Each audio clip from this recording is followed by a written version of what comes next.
అద్దాల మేడలు చూసి మా పెద్ద కార్లను చూసి మాకు పిల్లని ఇవ్వండి అని చెప్పి ఊరి మీద కట్నాన్ని ఎక్కువ తెచ్చుకునేటోళ్ళు మనం గ్రామాలలో చూసినాం.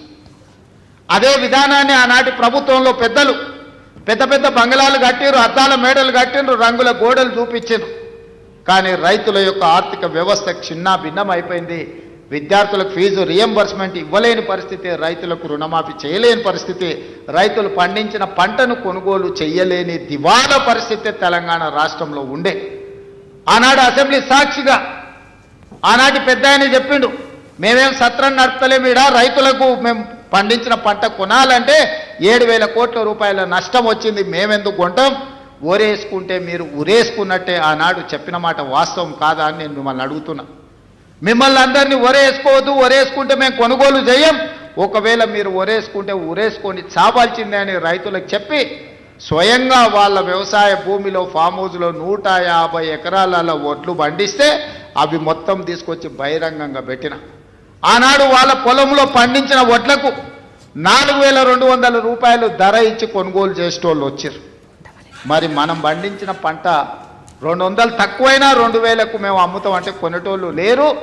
మేము ఐకేపీ కేంద్రాలు తెరవమని చెప్పి ఆనాటి పరిస్థితి, ఆనాటి ప్రభుత్వం రైతులకు పంగనామాలు పెట్టే పరిస్థితి తీసుకొచ్చింది.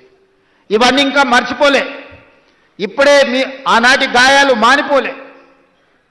అయినా అలాంటి పరిస్థితుల్లో తెలంగాణ రాష్ట్రంలో ప్రభుత్వాన్ని ఏర్పాటు చేసి ఆనాడు స్పష్టంగా చెప్పినాం, మీరు వరి పండించండి, రాష్ట్ర ప్రభుత్వం కొనుగోలు చేస్తుంది, చివరి గింజ వరకు కొనే బాధ్యత మా ప్రభుత్వం తీసుకుంటుంది. ఎందుకంటే ఆనాడు ఇందిరమ్మ రాజ్యంలో సోనియా గాంధీ గారు కనీసం మద్దతు ధరను తీసుకొచ్చి రైతు పండించిన పంటకు దళారుల చేతిలో మోసపోకుండా ఈరోజు కనీసం మద్దతు ధరను అందించి రైతు పండించిన పంట కొనుగోలు చేసే బాధ్యత మాది అని చెప్పి ఈరోజు కాంగ్రెస్ ప్రభుత్వం మీ ముందు నిలబడి మొదటి విడతగా పంట కొనుగోలు చేసినాం.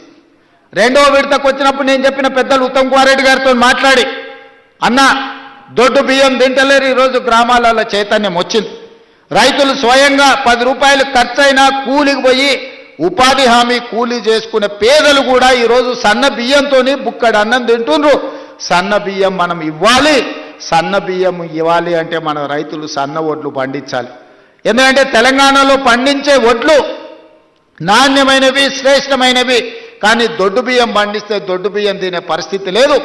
మనము రేషన్ షాపులలో దొడ్డు బియ్యం ఇస్తే మళ్ళీ తిరిగి మిల్లర్లు కొంటుర్రు, లేకపోతే కోళ్ళ దానాకు పోతున్నాయి. దొడ్డు బియ్యం ఇవ్వద్దు, సన్న బియ్యం ఇవ్వాలి అని నేను చెప్పిన.